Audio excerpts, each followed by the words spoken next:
share screen. Hi, everybody. Okay. Oh, gotta do all the, hold on while okay, there we go. Okay, can you hear me? Everything good? Okay, so everybody, hi, those that don't know me, I have been photographing women as the divine feminine, as sacred stories, as goddess archetypes for over 20 years. And I've come to realize that it is my mission. It is my mission to be doing this. And what it is it's celebrating women who draw on ancient stories to elevate their life story. And I'm going to tell you about the process very soon, but I wanted to kind of do a little backtrack to, as I was thinking about this presentation, I was thinking about my creative DNA and how it has hardly changed since I was a little kid. So I'm going to give you just a tiny little bit about that. This was me when I was a little tyke, I don't know, 6 years old. I was photographing even then. I grew up in an artistic family with a photographer. My father and my husband are photographers. I just live with photographers. And so this was me very early on, always photographing. And after that, for college, and another passion of mine. So my passion was photography, but my passion was also dance. And I went to SUNY Purchase in the conservatory to study dance. And primarily, I think, was working in the Graham technique. And for those that know Martha Graham, her work is very much based on myths, stories, women's stories. And I really think at that seminal time, her work got into my psyche, my soul, or maybe it activated what was already there. But I very much have then had the movement, had the photography, and the mythology was very important to me. And this is a picture I found just today of a performance of Seraphic Dialogue, which is about Joan of Arc. And that's me kneeling, praying to the cross, to the sword. And I just thought it was kind of cool because I feel like it's never left me. And I don't even think Joan of Arc has left me. She's always with me. So when I left college, I was choreographing. And early on, I was experimenting with videos before you could choreograph, before you could edit, in your home studio. I was renting studios. I was having dancers, dancing around the streets of Manhattan. And this is the film that is actually in the 9/11 Memorial Museum, because it started out, it's a 3-part video. I think it's only about 5 minutes long, and it goes from really what I'm still doing now, a maiden, a youthful maiden, well, not a warrior, maybe not a warrior, or somebody, it's urban innocence. So she goes through innocence up to a warrior, really. And the last section, which is why it's at the Memorial Museum, I know this looks a little funky, but because it's an old, it's a screen grab from an old video. But this was the dancer dancing at the World Trade Center. And it's just, it's quite unique because now, you couldn't possibly get close to anything in New York City like this. And we were just very young artists. We showed up at the base of the World Trade Center on a Sunday morning at around 7 o'clock, and there was a policeman, and he says, "Oh, what are you doing?" "Oh, we're artists." And he said, "Well, we're just going to dance around, make a dance video." And he was like, "Oh, okay, help yourself." And so here, the dancer Liz Benjamin was dancing all around the base of the World Trade Center, climbing on the sculptures, and it's quite an interesting piece. And this is online. You can watch it on YouTube if you're so interested. So I'm very proud that the 9/11 Museum has it. So I really feel why I gave you all that information and background is to say, I really don't think what I've been doing has changed at all in all this time. And even the last portrait that I did for the Oracle deck, which is Mami Wata, to me, they look the same. I know they're not they're stylistically different. They are maybe more technically sophisticated, but to me, it's a woman's story in her power, showing that to the world. And I think that is true of this as well. So that kind of gets you to up to what we're going to talk about tonight, but I'm still going to go back and lead up to talk about how we got to how I got to the Oracle deck, and we're going to go from there. So I think I can take over for a second now, Lisa, right? Okay. So let's start talking. So in the program description for today, you wrote that you consider your work to be like the intersection between fine arts and social engagement. So what do you mean by that? Because that's an interesting thing.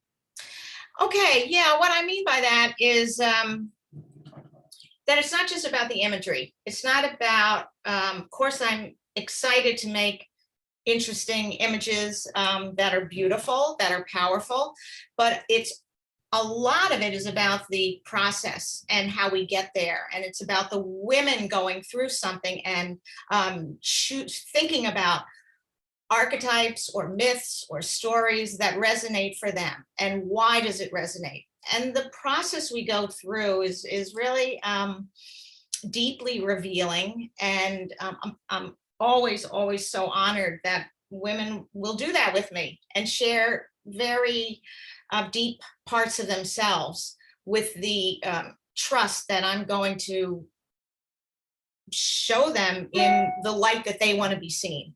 And I think that's another part of the social activism, is that it's women in control of their imagery. So they are they're co-creating as much as I'm making it, because can you see this picture right up? Can you see why I made Oracle? Can you see that? Yeah, okay. Yep. That was from a martial artist, Michelle Menu, who was embodying the story of Pele and her little sister, Hi'iaka. And this story, again, it wasn't, I usually don't know the stories when the women come up with them. So it's really about them teaching me, and then me interpreting it, and us interpreting it together. So that's tells a little bit about that process. And yeah, so that it's really about the process, and then what the women go through it, and what I go through, and we all rise each other up. I really think that's important. So I guess what I was going to tell you was then how, so that is the process, but on each project, I usually go into a community. So that's the individual. How does it work as an individual, woman to woman? But then I have done projects where I go into a community and then work within the community. I've done that in Rockland I want to show you a couple of those. I hope some people here have seen the Rockland River Space exhibition that was let me just find those if you haven't seen that. It was the first one that I did. Okay, so that was I made 3 different rooms in the River Space Arts in Nyack, and women, well, the viewers walked from room to room to room, and there was a maiden room, a mother room, and a crone room. And this was really the beginning of this work, where I was then making installations also. So these were the 3 different rooms. So some of you may have been there, I don't know, but it was really cool. And then the next one, which also was in Rockland, was Women of Rockland, and I worked with 5 different women. This is where you saw Jenny Chen, and this is all before the book came out. This was where there were 5 different spiritual, I tried to get 5 different spiritual communities in Rockland. So I had a Fatima, which was I went to a Muslim, what's it called? Well, mosque, work, talk, walk, worked with the imam. He helped me identify 3 girls who would want to be in the portrait. So this is very community, in the community. I don't just go willy-nilly and find women. I had to talk to the imam. I had dinner at there, and then it was introduced. Jenny Chen, I didn't know her. I didn't know any of the women. Women all the way in the back was from up in Muncie, was a conservative Jewish mythology. She worked on Miriam, and then we put it in the mall. I don't know, again, I'm not seeing, but if anybody saw it, I was very proud of it, that we brought the goddess to the Palisades Mall. And this was the opening reception, where there was an intergenerational girls choir that sang. And for the opening, it was quite beautiful, because their voices raised up to this, where you see the windows, 4th floors. The images span 4 floors. And it was just beautiful. Their voices rising up to the ceiling was really beautiful. So, and then another one I did was here at the Luna stage in Montclair, well, in East Orange, Essex County. So I thought I'd show you a little video of the making of this, because it's only 5 minutes long. I think it really gives a nice sense of, shows you how my process. It shows you with the women and me and what we were trying to do in a discussion. So this is just very short, 5 minutes. Here we go. Let me know if you can't hear it, because you do need to hear the words.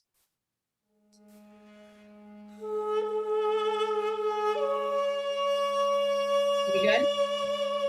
All good. Okay.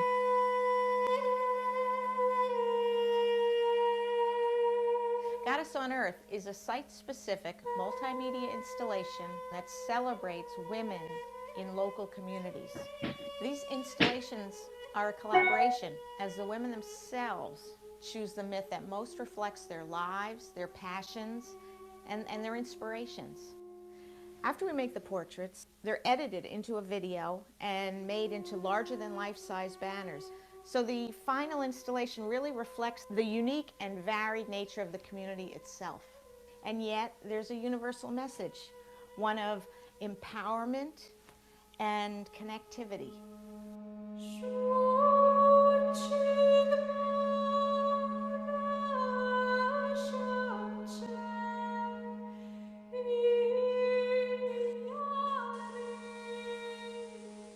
I'm consistently surprised by the impact that good art made from a place of love and generosity and altruism can have.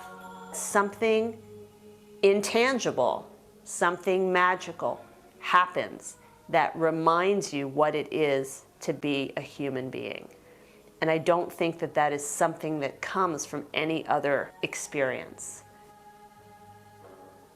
It was so amazing to have all of these different people from our community in one place, sharing in the experience of this multimedia presentation. Watching these images of these women and listening and reading their words and feeling a sense of unity that is so powerful. That's what I think the mission of all art should be, to bring people together in our shared humanity.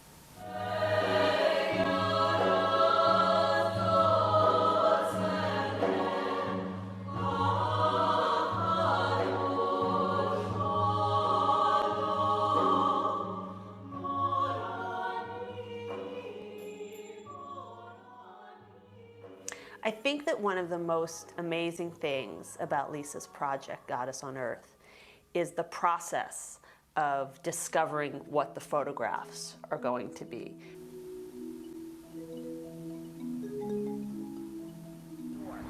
She's a guardian. I think guardians are willing to go to battle if need be. Yeah. But she's watchful and mindful the whole Yes. time. Okay, cool. But I like that idea, and I want to do now. Let's try that.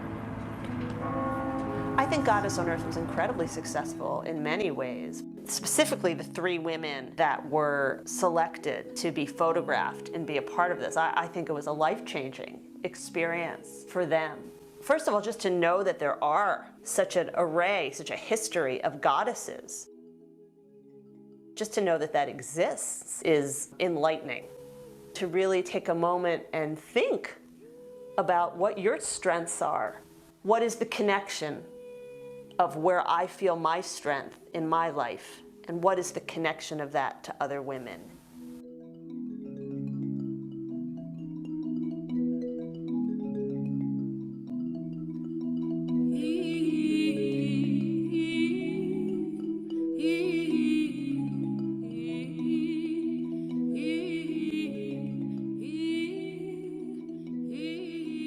It's always new to me, that reminder of how powerful sharing art can be.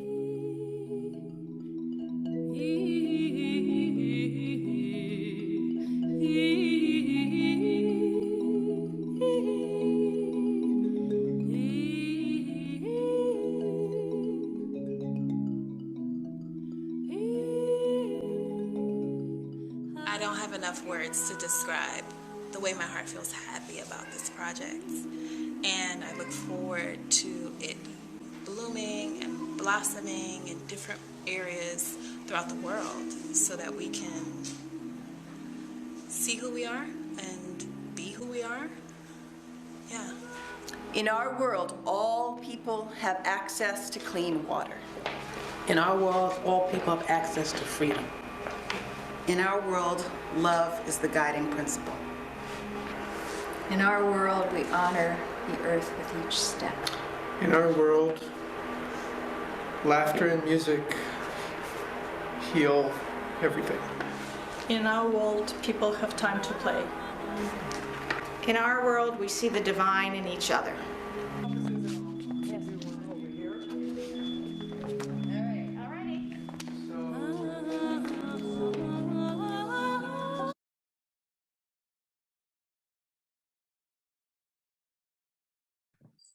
I think I accidentally muted you, Lisa. I'm gonna unmute. There we go. Oh, there we go. This is what we take this on the road. I know, right? There we go. Okay, so I thought that pretty much, that film really summarized my life's work. So a couple of things in the chat. So let me just go back. Someone said this is so beautiful and powerful. You can just see them embody these goddesses, which I agree. When the one who was standing like on the steps at the building, like with that power stance. Oh God, that was great. Someone asked, can I ask what music was used for this video? So beautiful. Yeah, that was Naz Husseini, who was she was a local musician, wonderful musician, and the other group is Kitka, which is a Bulgarian women's choir in San Francisco. Both of them are great. And someone said, is this video available online? This is on your website, right? Yeah, everything I'm showing you right now is up online and on my website, goddessonearth.com. A lot of videos up there. Mm-hmm. Okay, all right. So I have another question for you. Oh, someone said, can it be shared on social media? Meaning, or do you mean like, can you share it on social media, Cindy, or?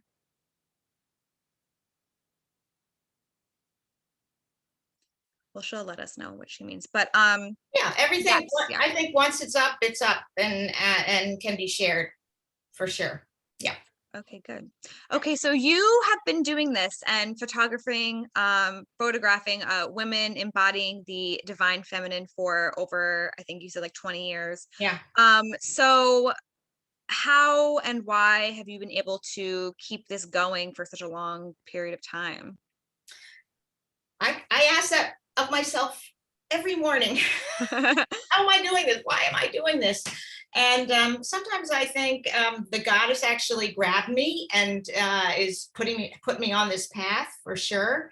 When I started, I didn't know anything about the goddess. And actually there's a story that it's on my website that I was at a goddess conference, the first time I ever went to one. This is 20 years ago. And I was having my cards read, which will get us to the Oracle deck. And it was the Mother Peace tarot deck, and I had not had my cards read before that either. And I was asking what was going to happen next, and they said you should be photographing women. The card reader said you should be photographing women as goddesses. And at that point, I said, I don't know what a goddess is. I don't know what a goddess is. And she said, don't worry, the women will know. And I think that is what keeps me going, because the women do know, and the women share their knowledge and their wisdom with me. And I learn from each woman. I learn about the archetypes. I learn about the women share their strengths, their dreams, their passions with me. And I'm so inspired and so honored to be the vessel to then share that with the world and bring give them a platform to be seen. I'm so honored by that. So that keeps me going.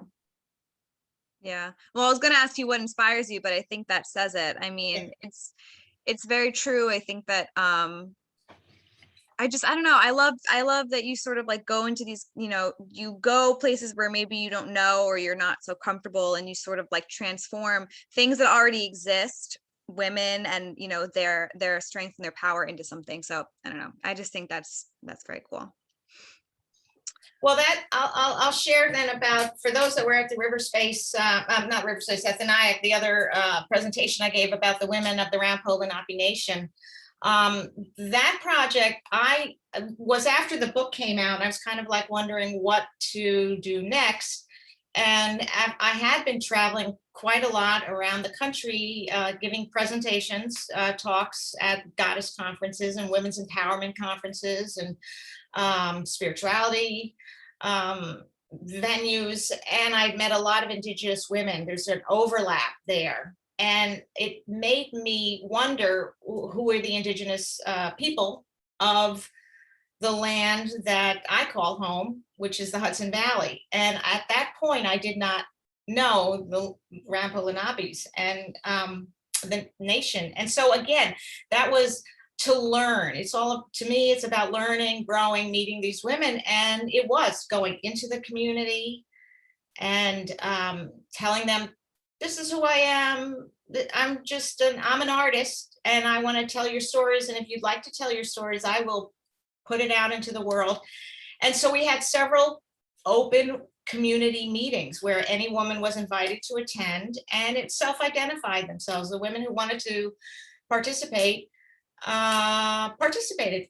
And that's how that project came about. And actually, I thought I would show another short little video, 1 minute video, and everything you're seeing are images that are going to be, that are in the Oracle deck. So we'll get to that too. But this was Autumn Lorraine, who's part of the Rampo Lenape Nation, portraying Rainbow Crow. And we photographed at the top of Hook Mountain. So this is, I think, 44 seconds, just a short little fun thing. I'm Autumn Lorraine. I'm from the Ramapo Lenape tribe, and I am Rainbow Crow. I chose the Rainbow Crow because even though she was the most beautiful bird in the entire world, she sacrificed all of that just to save the other animals. For me, at the base of what love is giving the sacrifice of what's most important to you and taking other people as a part of yourself. And I think the Rainbow Crow did that.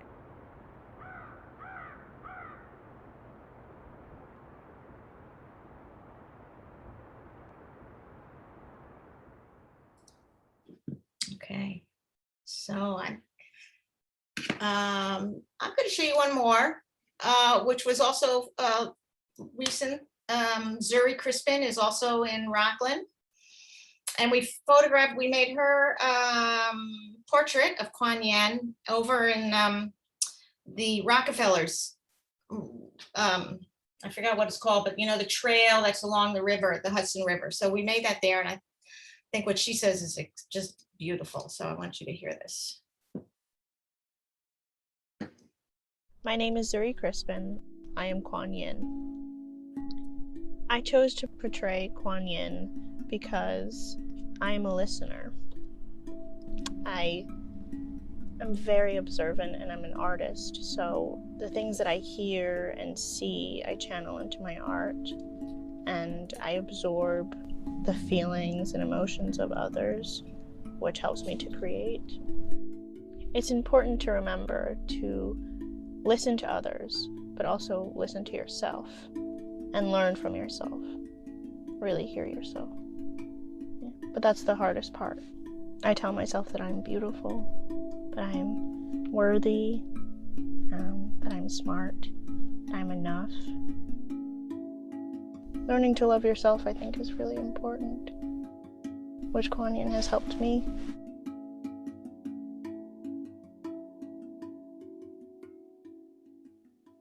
Wow. Aren't these women amazing? She put that perfectly. I don't think anything else ever needs to be said.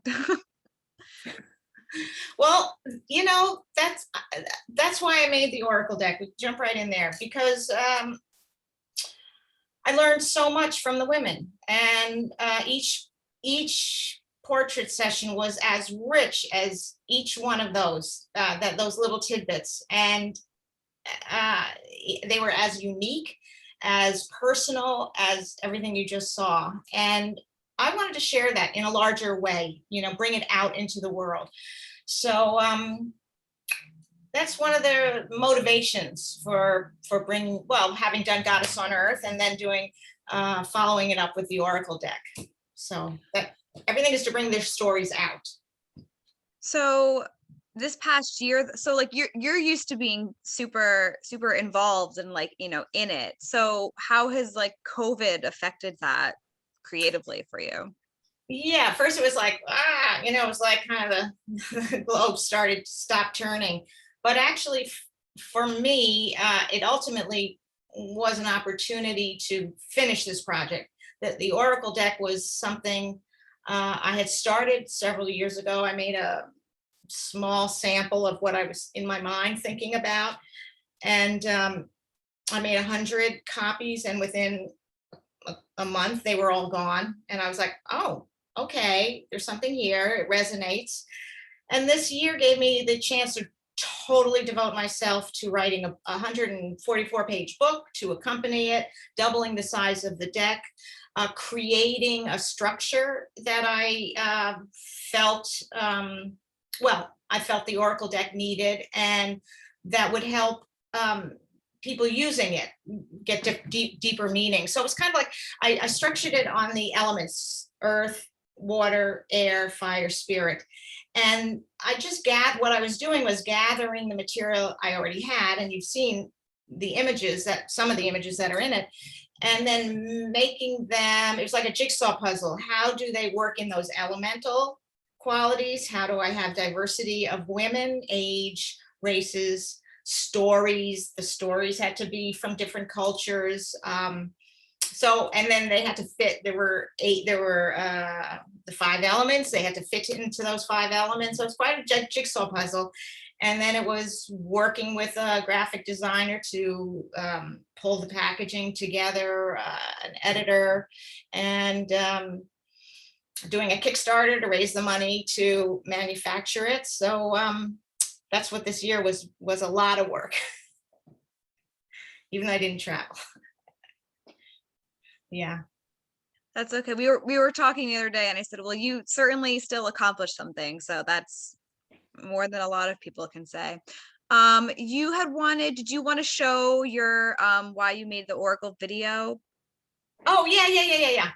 Oh yeah. Well, this was this is a wonderful video that we made for the Kickstarter campaign, and it really says it all, why I did it. So again, as you're hearing more of the women's stories, so we'll play that. I think this is 2 minutes.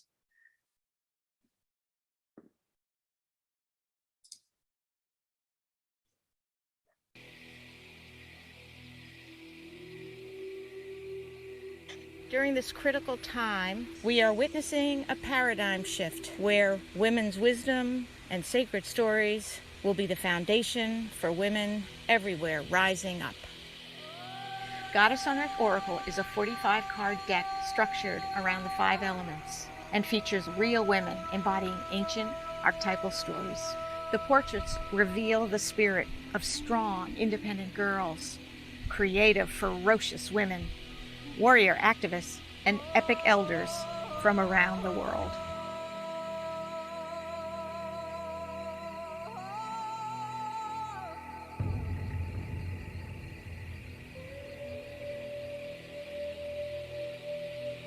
Mami Wata is an African water deity, and she is used in many cultures across the African diaspora as well as Caribbean ones.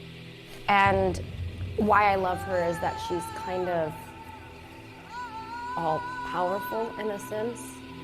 For me, I'm choosing her to celebrate kind of the dichotomy within myself and within women in general, womankind, that we are complex beings who have such power within us, whether that is to create or to destroy. So it's a lot of light and dark, but always in the water.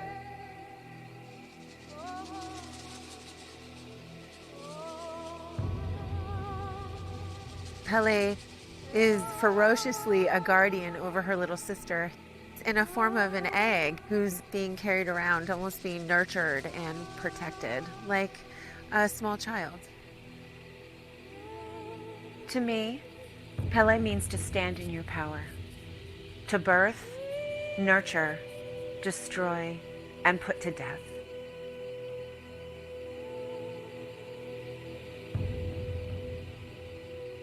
Hawks fly very, very high at a level that gives them the connection with Creator and with the spirits. The hawk has the keenest eyesight. When it comes down with purpose, and it doesn't miss.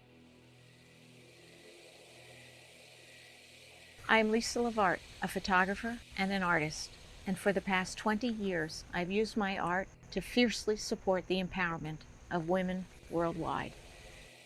Each woman has shared their wisdom and sacred knowledge with me. I've made this deck to share their wisdom with you.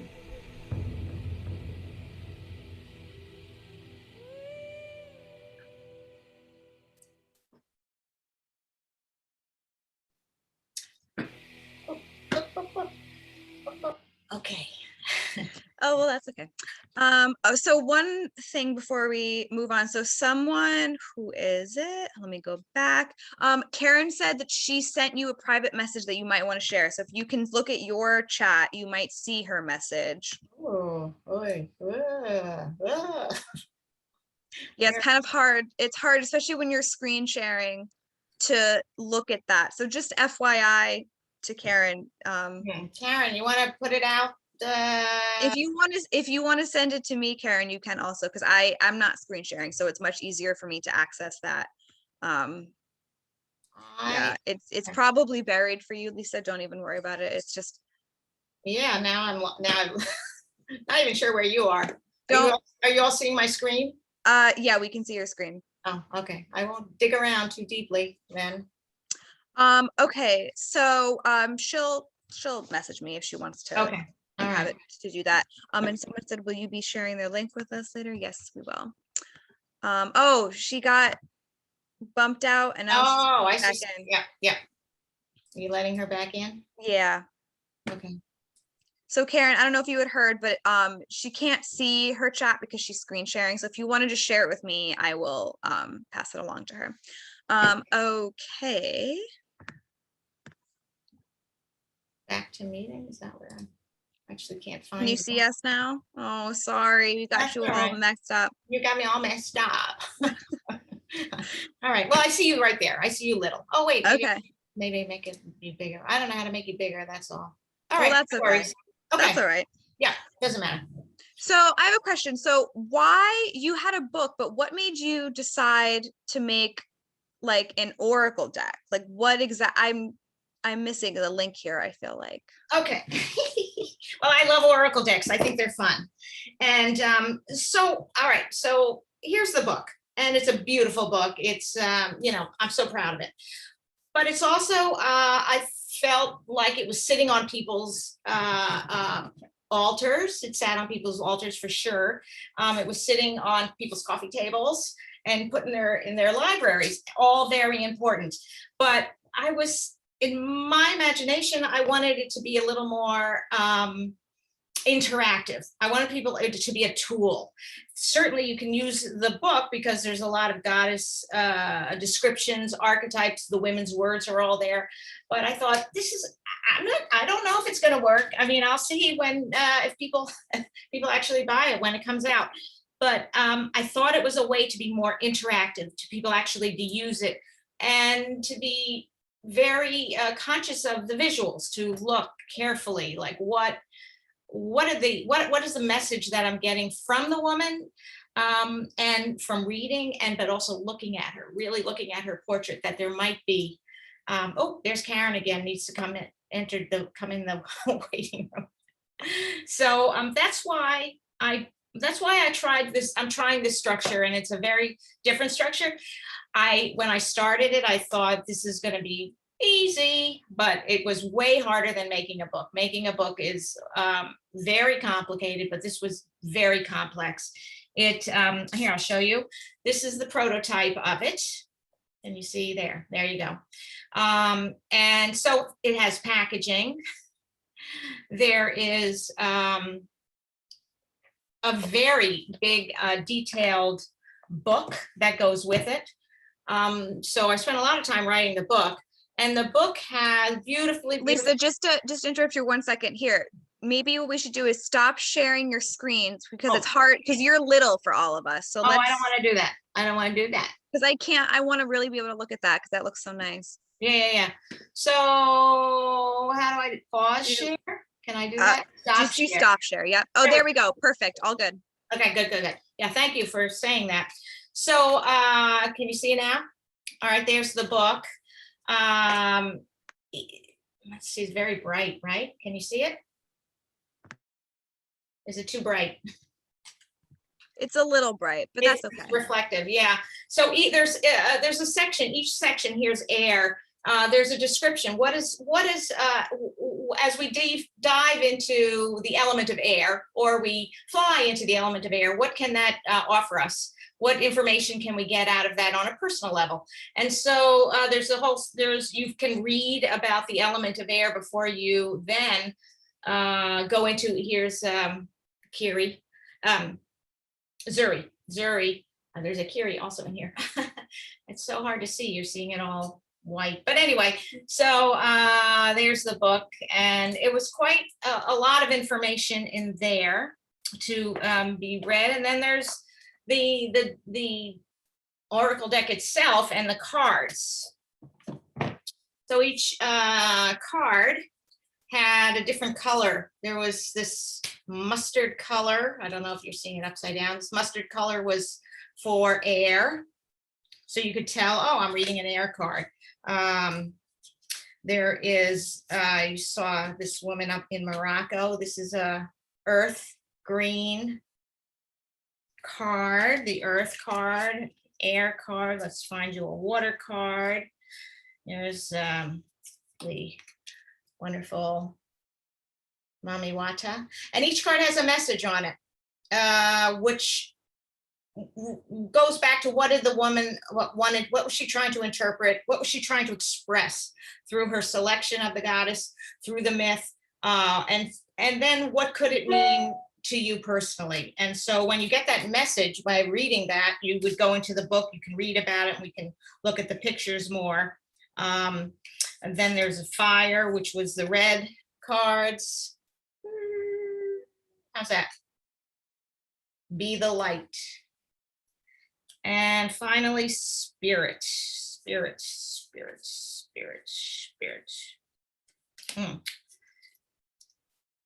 Purple, being fully present. This was taken in Florida.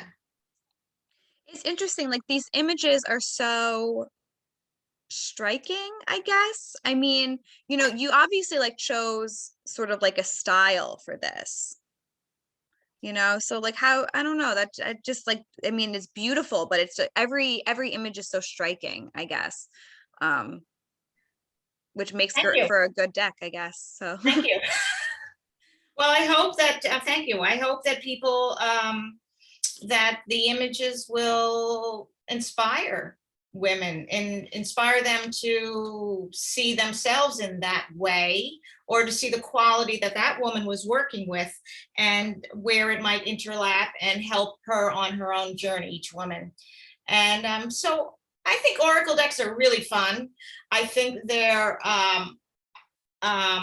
a source of knowing yourself better. It's a way of using a tool. It's a tool, like you have a question to think about yourself and go, oh yeah, wait a minute, I knew that answer to that question, and I was like burying it. Why was I burying it? Well, this card kind of brought it up. It makes you think again. So you're learning how to know yourself better. It's a tool. It's really a tool. And it's also a creative tool. There are a lot of artists who are using this as a format to be inspired creatively. So it can, what do I want, you can tell yourself, what do I want to work on today creatively? And you'll get a message and you can go, ooh, go in that direction. So there are a lot of tools it can be used. And that's why I'm giving it a shot, seeing how it resonates out into the world. So someone asked, hold on, let me just go back. Well, a bunch of people said, oh, that looks beautiful, congratulations. Someone said, how much does the bundle package cost? Oh, okay. Good question. The Oracle deck is coming out in June 19th. Going to have a launch party at the Hopper House in the garden. So nice. Yeah, everybody's invited. Come there. I'm sure there'll be a lot of goddesses floating around, or stomping around, or whatever they do. So we'll have some fun times, and it will be a launch there. So the Oracle deck and the book and the package and the whole kit and caboodle is at right now until the launch is a bit on sale. It's $56. And then it's going to be $64 after the launch. So it's a good time to get it. Order it online at the website, goddessonearth.com. Here, and I'll put that in the chat, everybody, just so you can copy and paste it if you want to order it. So I have a question, and I'm sorry if this is a really dumb question, but what's the difference between an Oracle deck and a tarot card deck? And Sure. Is there a difference? Because I don't know. 100%.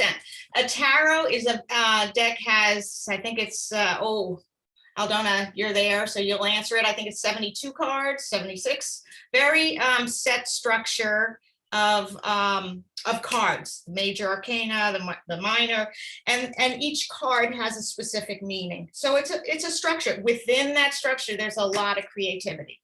But you would people study the tarot structure deeply to get more insight, and an Oracle deck has a lot more freedom.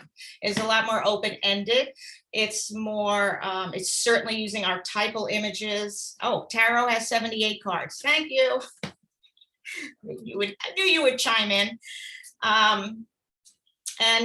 So it's oracles just can be any number of cards. There's not as much structure or structure. There is structure, but everybody makes their own. So that's the difference.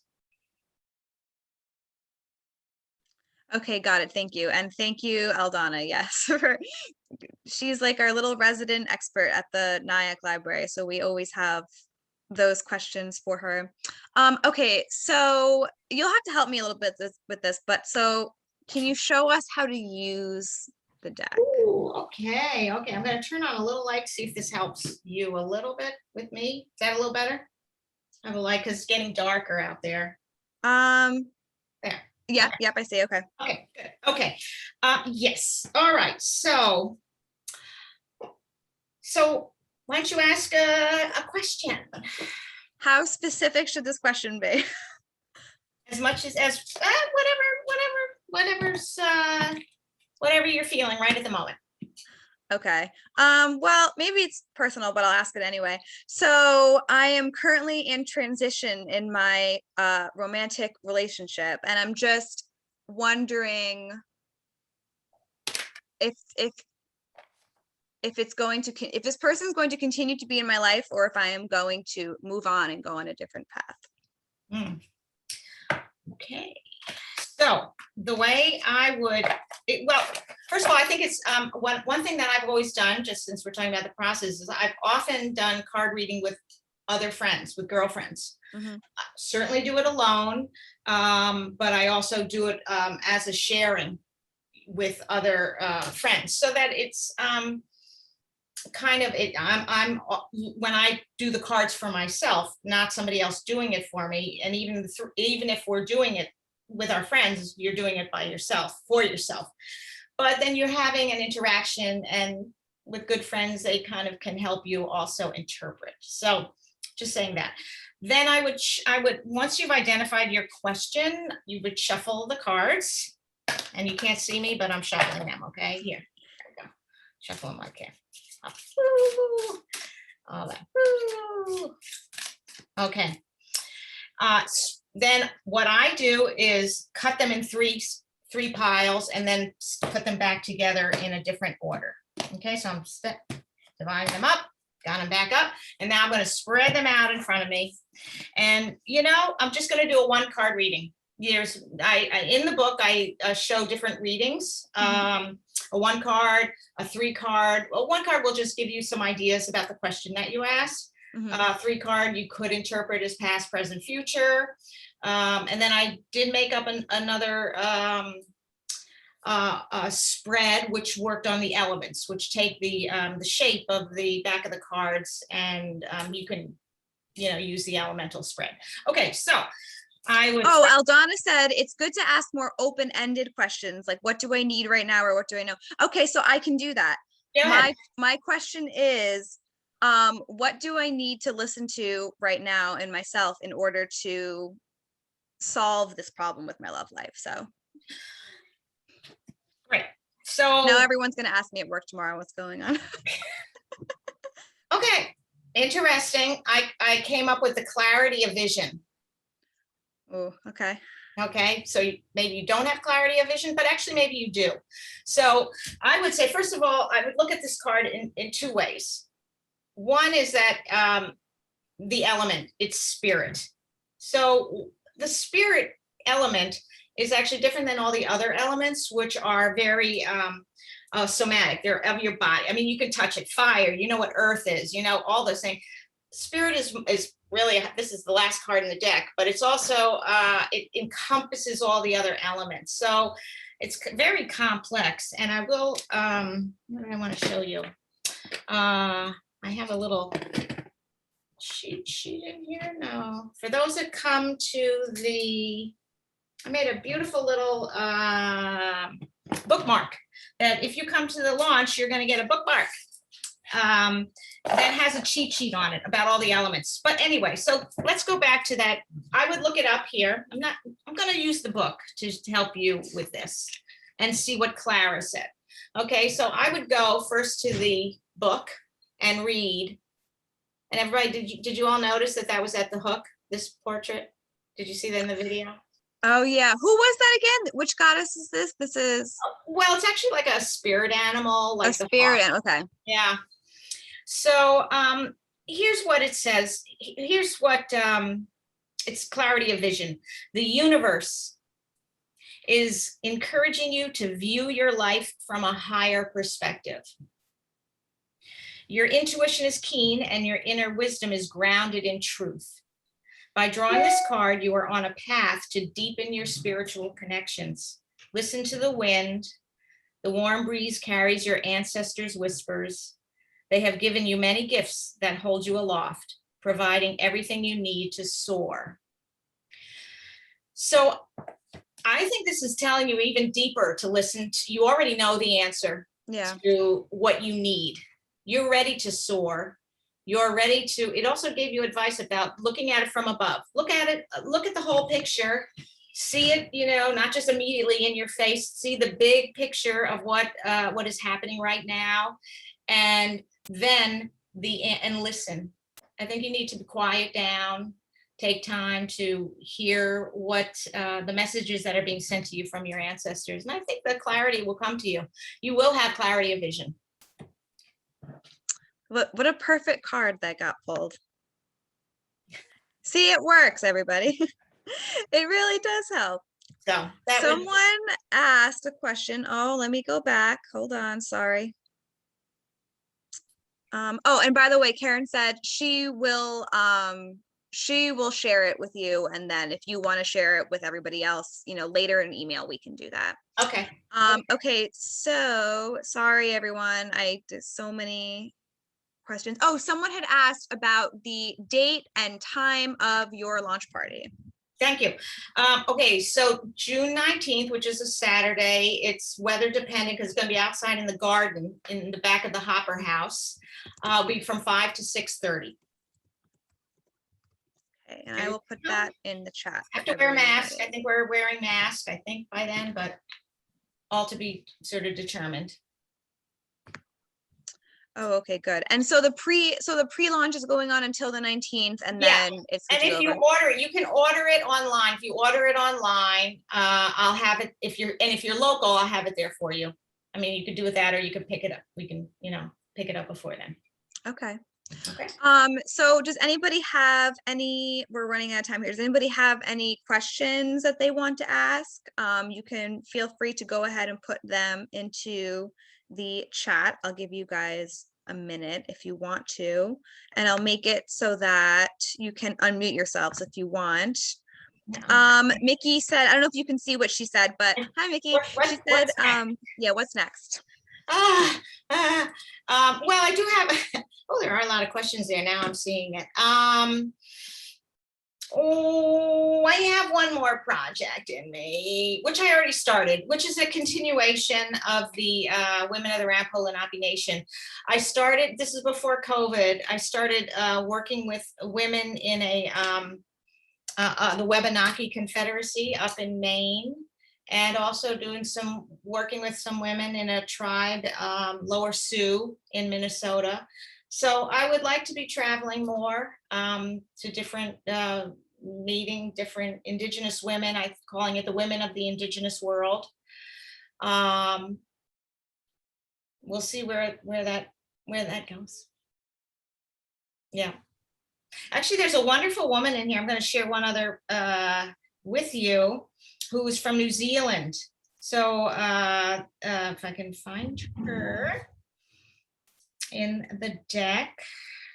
She's a tribal Maori. Oh, also, there are some bonus cards of animals, of creatures. I call them creatures.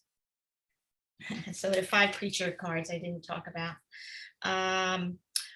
Yeah, this is a beautiful one. I don't know why I just wanted it, but I want to go to New Zealand and do more with the Maori women. Oh, that's beautiful too. Someone asked, have you heard of the 13 grandmothers? Yes, and I have met some of them. Yes, and yes, they're amazing. What are the 13 grandmothers, if I don't mind me asking? Well, they're a group of 13 grandmothers from different Indigenous tribes that are really trying to do the awaken. Who asked that question? Maybe they can answer it better than me, but Julia. Oh, Julia, why don't you answer it? But yes, they go around working together and lifting the energy and awareness to climate change, I think. And I have heard them speak, and I have met one of them. So yes, that would be a great direction to go in.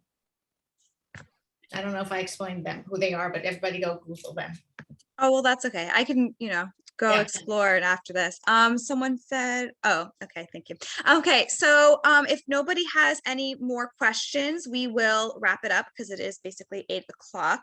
But I want to thank Lisa. Thank you so much. I mean, this deck looks amazing. I think I have a couple of my coworkers who told me today they already ordered it. I mean, and you could hear when you were like moving the cards, they sound substantial. They look beautiful. Well, I'll tell you, this is the mock-up, and the when the final version comes, it's going to have some more bling, and also the cards are pretty spectacular. Just to let you know that the cards are very, they are substantial, and they're all going to have gold foil around the edges. So oh wow! yes, it's really a treasure. Well, that is good to know. Oh, and just FYI, sorry everybody for monopolizing about this topic, but Karen said she emailed you, so there you go. Thank you, Donna. Okay, so yes, everyone's saying thank you, Lisa, thank you everybody for coming. Thank Again, you. we did record this, so to anyone who could not make it tonight, probably by tomorrow I'll have it up and posted on the website. Thank you, Lisa. Love you. So proud of you. Can't wait to purchase some. Come to the Lisa, opening. Come to the This is so exciting. I'm going to try and make a road trip. Oh, excellent. Just try and get some of my goddess friends. Oh yeah, good. We'll have fun. It's gonna be fun. Okay, thank you Bye. everybody. Georgia. Thank you, I'll just Georgia. say, there's also gonna be someone doing readings there. So so there'll be more lessons on how to use your deck. There'll be someone doing readings. And Oh, great. Oh, okay, good. Okay, good night everybody.